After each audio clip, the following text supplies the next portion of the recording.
Hamas terrorists are dying, their infrastructure is being dismantled as we speak, their governance is shattered, and their ability to control and to rearm and to fight is very limited. They're not out yet. Can Israel truly and completely defeat and disband Hamas? Israeli leadership has had to take drastic steps in dealing with the complex issues unfolding in the nation and the region. And despite this, Israel has no genocidal intent against Palestinians. Hi, and welcome to this episode of Inside the Epicenter with Joel Rosenberg, a podcast of the Joshua Fund, a ministry dedicated to blessing Israel and her neighbors in the name of Jesus. I'm Carl Moeller, Executive Director of the Joshua Fund. Today, we present an important interview with former IDF International Spokesperson, Lieutenant Colonel Jonathan Conricus, as he talks about dismantling Hamas and freeing the hostages. I would say that I believe that we can and that we will and that we must defeat Hamas. I believe that Hamas can be dismantled militarily and taken out of commission as a fighting organization. I don't think that we can kill each and every Hamas commander and terrorist.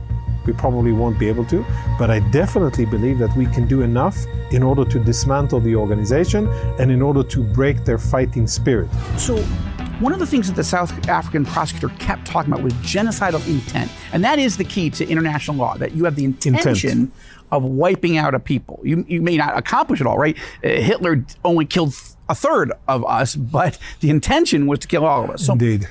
Let's talk about specific, tangible evidences that the Israeli government, the Israeli military is not engaged in genocide. Let's start with the efforts. Can you talk about the efforts that the IDF made to help civilian population in Gaza move out of combat areas? Let's start there. So even before the intent, let's say it in blunt words. If or had Israel really wanted to mass murder and conduct genocide, we have the weapons in our arsenal. We have the capacity to do so. If we wanted, if we would be as morally corrupt as our enemies, we could take the many bombs that we have, drop them on Gaza, and then just mow everything down. 2.2 million people would be just gone. Yes, and that is not what the IDF has done. That is never was our intention. And the fact that we have the capability but have not used it, I think that shows that we do not have the intent. In addition to that, the IDF took unprecedented steps by a military in combat, by signaling and telegraphing ahead its intentions and basically telling civilians, but also telling the enemy, this is where we're going to operate. Right. And the IDF sent There's out almost 3 weeks between the attack and the actual ground invasion and the in the actual north. operation on the ground. And we're talking about 20,000 live phone calls, 5 million text messages. 5 million. More than 5 million text messages that were disseminated directly and locally. Meaning, if you are a head of a family in Jabalia, you would get both a phone call and a voice recording, hundreds of thousands of voice recordings, and also a text message to your phone saying, you are a resident of Jabalia. The IDF is going to operate in that area, and for the purpose of your safety and your family's safety, we urge you to go south of the river Gaza, Wadi Gaza, which is a very clearly defined geographical feature, so nobody can get confused. Right. It's very important to give people something easy to understand and something that is...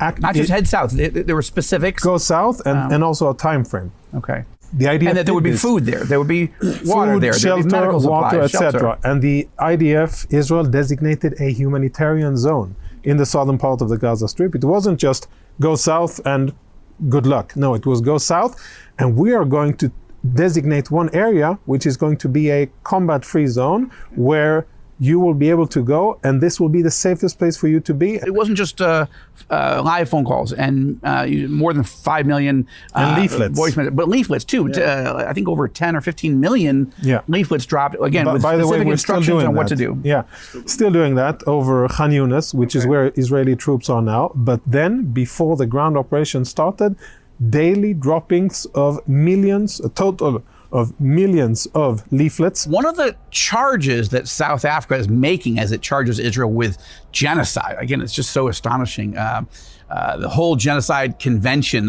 in international law was it was created because of the Holocaust, because of the genocide against the Jews. But one of their charges is that they're saying that we aren't allowing humanitarian relief to get to the Palestinian people. This is just insane. How much humanitarian relief has come through with full Israeli support, and of course checking all those trucks to make sure there aren't bombs and bullets in there? Explosives, yeah. Last time I checked, which was a few hours ago, we're talking about more than 170,000 tons of food, water, medicine, shelter, and other types of humanitarian supply. And they have come in with approximately 11,000 trucks. So to claim that Israel isn't providing humanitarian aid is again absurd. And to do it before an international court, of justice, it's just so it's so obvious on the face of it, wrong. So I guess that goes back to your point about there is no case against Israel, but even the way they made the case was so sloppy and ridiculous. It is, and the ones that are actually withholding the aid are Hamas. ما في المساعدات كلها نازلة تحت. المساعدات ما بيجوا للأمة ولا بيجي للشعب كله. إحنا جايين من غزة وكل الدعم بيجي إلنا. أنا بحكي ما بخافش منهم. أنا بحكي إلهم كمان. أنا كل الدعم بيجي لقطاع غزة. كتير كتير بيوصل اللي بيوصل إشي قليل وبيتوزع هيك بيحكوا. كله للبيوت إلهم. خليهم ياخدون ولا يطخون ولا يعملوا بدهم إياه حماس. We've seen footage of it from Gaza, not filmed by Israelis, but filmed by angry Palestinians who see pictures of Hamas gunmen commandeering the trucks and steering them away from UN warehouses where they're supposed to go, and simply taking the flour and the food and the whatever is coming in. One of the stories that we reported here on the Rosenberg Report and on All Israel News, All Arab News, was with the 1,000 or so Christians, Palestinian Christians, that are held, basically holed up in two historic churches and a clump of a few homes. An UNRWA convoy bringing food to them was attacked by Hamas. The lead driver was shot and seriously wounded, and all of it was stolen. Fortunately, aid has now gotten to the Christians.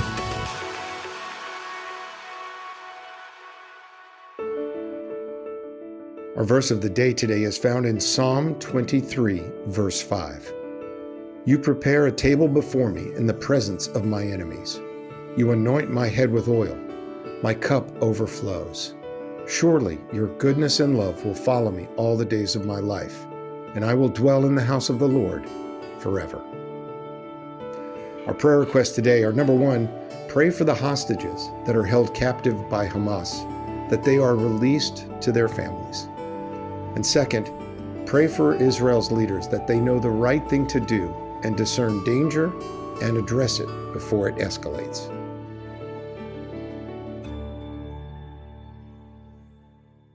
We have a potential much wider and tougher war coming with Hezbollah. They've got 150,000 missiles. This could be a nightmare.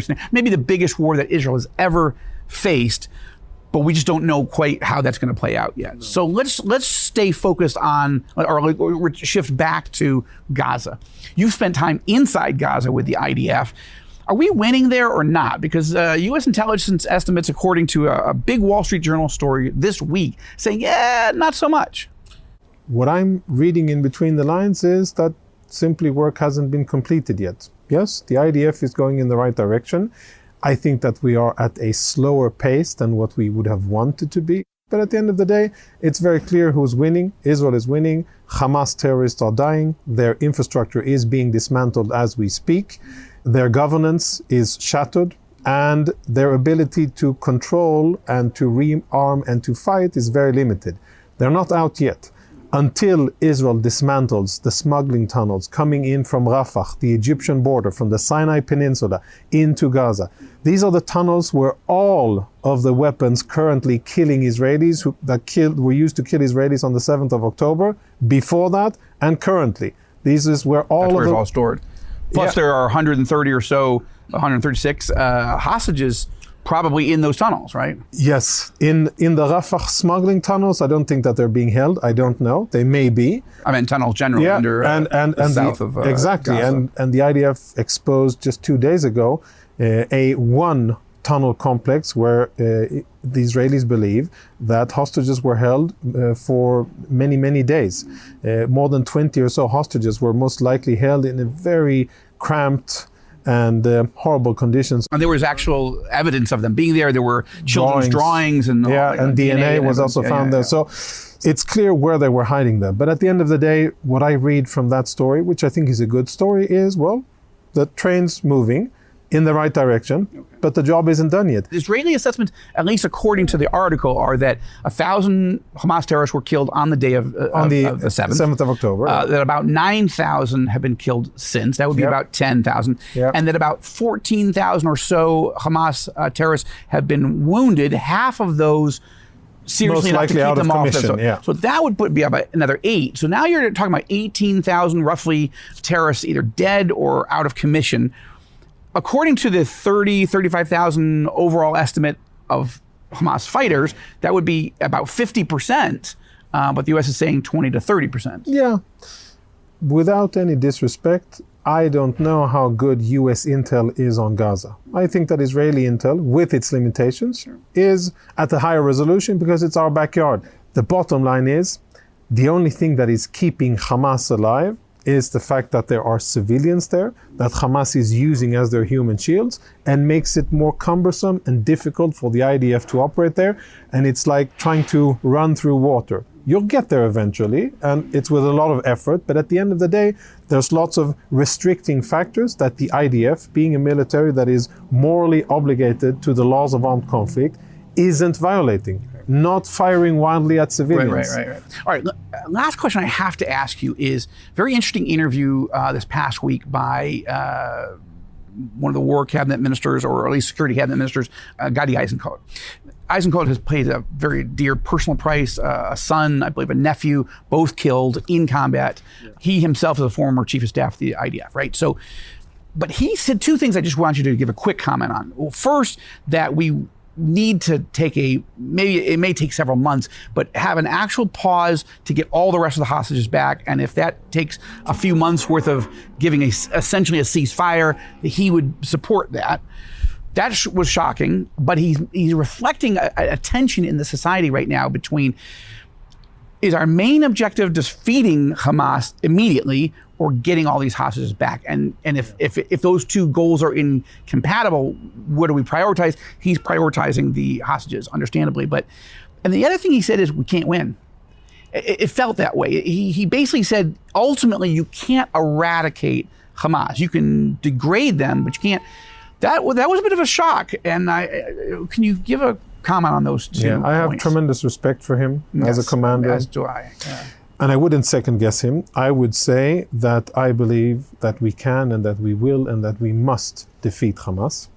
I believe that Hamas can be dismantled militarily and taken out of commission as a fighting organization. I don't think that we can kill each and every Hamas commander and terrorist. We probably won't be able to, but I definitely believe that we can do enough in order to dismantle the organization and in order to break their fighting spirit and force them to do what all terrorist cowards do when the going gets really tough. Put down their weapons, stash it somewhere, go out in civilian clothes, and embed themselves in the civilian society again. It's a matter of time, and it's a matter of will and perseverance. And I think that Israel has the capacity to do so, the will, the weapons, and the international support. And do you have in only a few seconds we have left, do you have a personal, now that you're out of the IDF, do you have a personal instinct or sense of, should we take a longer pause in order to get these hostages back? I think that Hamas won't do it, because I think that Hamas, at the end of the day, they know that when they will give up the hostages, it'll be game over for them. Therefore, I fail to see the real incentive for them to do so. Well, thank you for listening to this episode about dismantling Hamas and freeing the hostages held by Hamas. If you have found this podcast really valuable, please get in touch with us. Let us know who you are. Are you someone who's searching for Jesus? Here's where you can find him. Do you want to know or talk about something else on the show? Do you have a question you want Joel to answer? If you do, send your comments or questions to podcast@joshuafund.net. Your feedback is incredibly valuable as we develop this podcast. And as always, you can check out our show notes for anything you heard on the podcast yet you'd like more information on. For Joel Rosenberg and the Joshua Fund ministry team, I'm Carl Moeller. Thanks for listening to Inside the Epicenter with Joel Rosenberg. I'm Joel Rosenberg. On your left, you'll find some videos we've chosen specifically for you. We look forward to partnering with you to bless Israel and her neighbors in the name of Jesus.